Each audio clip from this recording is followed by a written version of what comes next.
ನಮಸ್ಕಾರ. ಇವತ್ತು 19ನೇ ತಾರೀಕು 2024 ಸೋಮವಾರ.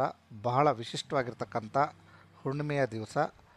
ರಾಖಿ ಹಬ್ಬ ಇದೆ ಮತ್ತು ನಮ್ಮ ಜನಿವಾರದ ಹಬ್ಬ ಅಂತ ಕೂಡ ಕರಿತೀವಿ ನಾವು. ಇವೆರಡೂ ಇರತಕ್ಕಂಥ ಒಂದು ವಿಶಿಷ್ಟವಾಗಿರ್ತಕ್ಕಂಥ ದಿನ. ಬಂಧುಗಳೇ, ಮಿತ್ರರೇ, ಈ ಒಂದು ಆಡಿಯೋನ ನೀವು ಕೇಳ್ತಾ ಇದ್ದೀರಾ ಅಂದ್ರೇ ನಿಮ್ಮಲ್ಲಿ ದರಿದ್ರವಾಗಿರ್ತಕ್ಕಂಥದ್ದು ನಾಶ ಆಗ್ತಾ ಇದೆ ಅಂತ ಅರ್ಥ. ಎಲ್ಲರಿಗೂ ಇದು ದುರ್ಲಭ. ಈ ಆಡಿಯೋ ಟೇಪು ನಿಮ್ಮಲ್ಲಿ ವ್ಯಾಪಾರ ಕುಂಠಿತ ಆಗಿದೆ, ನಿಮಗೆ ದೃಷ್ಟಿ ಆಗಿದೆ, ಬರ್ತಾ ಇರ್ತಕ್ಕಂಥ ದುಡ್ಡು ಬರ್ತಾ ಇಲ್ಲ, ಇರೋ ದುಡ್ಡು ಖರ್ಚಾಕ್ಬಿಡ್ತಾ ಇದೆ, ಏನು ಮಾಡಿದ್ರೂ ಸೇವ್ ಮಾಡೋಕ್ಕಾಗ್ತಾ ಇಲ್ಲ, ದುಡ್ಡು ಬರುತ್ತೆ ಹೆಂಗೆ ದುಡ್ಡು ಮಾಯ ಆಗುತ್ತೋ ಗೊತ್ತಾಗ್ತಾ ಇಲ್ಲ, EMIಗಳು ಕಟ್ಟೋದಕ್ಕೆ ತುಂಬ ಕಷ್ಟ ಆಗ್ತಾ ಇದೆ, ತುಂಬ ಚೆನ್ನಾಗಿರ್ತಕ್ಕಂಥ ಐಟಮ್ಗಳನ್ನ ತೊಗೊಂಬಂದುಬಿಟ್ಟಿದ್ದೀವಿ, ಆದರೆ ಅದ್ರದ್ದು ಸಾಲ ತೊಗೊಳ್ಳಿಕ್ಕೆ ಅಥವಾ ಸಾಲವನ್ನು ಕಟ್ಟಲಿಕ್ಕೆ ಆಗ್ತಾ ಇಲ್ಲ. ಈ ಥರ ದುಡ್ಡಿಗೆ ಸಂಬಂಧಪಟ್ಟಂಥ ಯಾವುದೇ ಸಮಸ್ಯೆ, ಅದಕ್ಕಿಂತ ಹೆಚ್ಚಾಗಿ ದೃಷ್ಟಿ ಆಗಿದ್ದರೆ, ಎಂಥ ದೊಡ್ಡ ದೃಷ್ಟಿ, ಎಂಥ ಕೆಟ್ಟ ದೃಷ್ಟಿ ಆಗಿದ್ದರೂ ಇವತ್ತು ನೀವು ಆ ದೃಷ್ಟಿಯನ್ನೇ ಪರಿಹಾರವನ್ನು ಮಾಡ್ಕೋಬೋದು. ಅದಕ್ಕೆ ನೀವು ಮಾಡಬೇಕಾಗಿರ್ತಕ್ಕಂಥದ್ದು, ಪ್ರಾಚೀನ ಕಾಲದಿಂದಲೂ ಒಂದು ವಿಶಿಷ್ಟವಾಗಿರ್ತಕ್ಕಂಥ ಒಂದು ವ್ರತವನ್ನು ಅಥವಾ ಒಂದು ಆಚಾರವನ್ನು ಬೆಳೆಸ್ಕೊಂಡು ಬಂದಿದ್ದಾರೆ. ಅದನ್ನು ಕೇಳ್ತೀನಿ. ನಿಮಗೆ ಭಗವಂತನಲ್ಲಿ ನನ್ನ ದೃಷ್ಟಿಯನ್ನು ತೆಗೆಯುವ ಶಕ್ತಿ ಇದೆ, ಈ ಒಂದು ವಿಚಾರವನ್ನು ಅಥವಾ ಆಚಾರವನ್ನು ನಾನು ಮಾಡಿದ್ದೆ ಆದರೆ ನನ್ನಲ್ಲಿರ್ತಕ್ಕಂಥ ದೃಷ್ಟಿ ದೋಷ ಹೊಟ್ಟೋಗುತ್ತೆ ಅನ್ನೋ ಥರ ಇದ್ದರೆ ಮಾತ್ರ ಮಾಡಿ. ಎಕ್ಸ್ಪೆರಿಮೆಂಟ್ ಮಾಡೋದಕ್ಕೆಲ್ಲ ಹೋಗ್ಬೇಡಿ, ನೋಡೋಣ ಏನಾಗುತ್ತೆ ಅಂತ ಮಾಡೋಕ್ಕೆ ಹೋಗ್ಬೇಡಿ. 50% ಕೂಡ ಫಲ ಬರಲ್ಲ.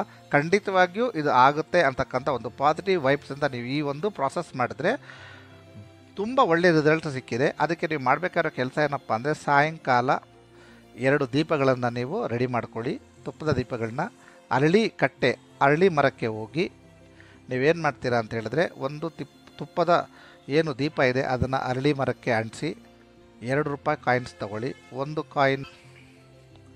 ಒಂದು ಕಾಯಿನನ್ನು ಆ ದೀಪಕ್ಕೆ ತೋರಿಸಿ ನಿಮ್ಮ ತಲೆಯ ಸುತ್ತ 7 ಬಾರಿ ತಿರುಗಿಸಿ ಅದನ್ನು ಅಲ್ಲೇ ಇಟ್ಬಿಡಿ. ಇನ್ನೊಂದು ಕಾಯಿನನ್ನು ದೀಪಕ್ಕೆ ತೋರಿಸಿ ಅದನ್ನು ನೀವು ವಾಪಸ್ ಮನೆಗೆ ಪ್ರಸಾದ ರೀತಿಯಲ್ಲಿ ತೊಗೊಂಬರ್ಬೋದು. ಇಲ್ಲ ಅಂದರೆ ಒಂದು ಕಾಯಿನನ್ನು ಏನು ನೀವು ದೃಷ್ಟಿ ತೆಗೆದುಕೊಂಡಿರ್ತೀರ ಸೆಲ್ಫಾಗಿ, ಅದನ್ನು ಇಟ್ಬಿಟ್ಟು ಬಂದುಬಿಟ್ರೂ ಭಾಳ ಒಳ್ಳೆಯದು. ಇದರಿಂದ ಆ ಮಣ್ಣಿನ ತುಪ್ಪವಾದ ದೀಪವನ್ನು ಅಲ್ಲೇ ಬಿಟ್ಬಿಡಿ. ಇದರಿಂದ ಖಂಡಿತವಾಗಿಯೂ ಎಂಥ ಕ್ರೂರ ದೃಷ್ಟಿ ಇದ್ದರೂ ಪರಿಹಾರ ಆಗಿಬಿಡುತ್ತೆ. ಅದು ಎಷ್ಟೇ ವರ್ಷಗಳ ದೃಷ್ಟಿ ಇದ್ರೂ, ಆರೋಗ್ಯದಲ್ಲಿ ತೊಂದರೆ ಇದ್ದರೆ, ವ್ಯವಹಾರದಲ್ಲಿ ತೊಂದರೆ ಇದ್ದರೆ, ವ್ಯಾಪಾರದಲ್ಲಿ ತೊಂದರೆ ಇದ್ದರೆ, ಎಂಥದೇ ಲಕ್ಷ್ಮಿ ಬರುವಂಥ ಕೆಲಸಗಳು ಯಾವುದೇ ಇದ್ದರೂ, ಮತ್ತು ನಿಮ್ಮ ರಿಲೇಷನ್ಶಿಪ್ಸ್ನಲ್ಲಿ ಏನೇ ಪ್ರಾಬ್ಲಮ್ ಇದ್ರೂ ನಿಮಗೆ ಅಂಟಿರ್ತಕ್ಕಂಥ ದೃಷ್ಟಿಯ ಪರಿಹಾರವನ್ನು ನೀವು ಇವತ್ತು ಮಾಡ್ಕೊಬೋದು. 7 ಗಂಟೆಯಿಂದ ರಾತ್ರಿ 10-10:30 ತನಕ ಬಹಳ ಚೆನ್ನಾಗಿರ್ತಕ್ಕಂಥ ಟೈಮ್ ಇದೆ. ಹುಣ್ಣಿಮೆ ಖಂಡಿತವಾಗಿ ಮಾಡಿ ನಿಮ್ಮ ದೃಷ್ಟಿ ಪರಿಹಾರವನ್ನು ಮಾಡ್ಕೊಳ್ಳಿ ಅಂತ ಹೇಳ್ತಾ ಇದ್ದೀನಿ. ತುಂಬ ಧನ್ಯವಾದಗಳು ಈ ಒಂದು ಆಡಿಯೋನ ಕೇಳಿದ್ದಕ್ಕೆ.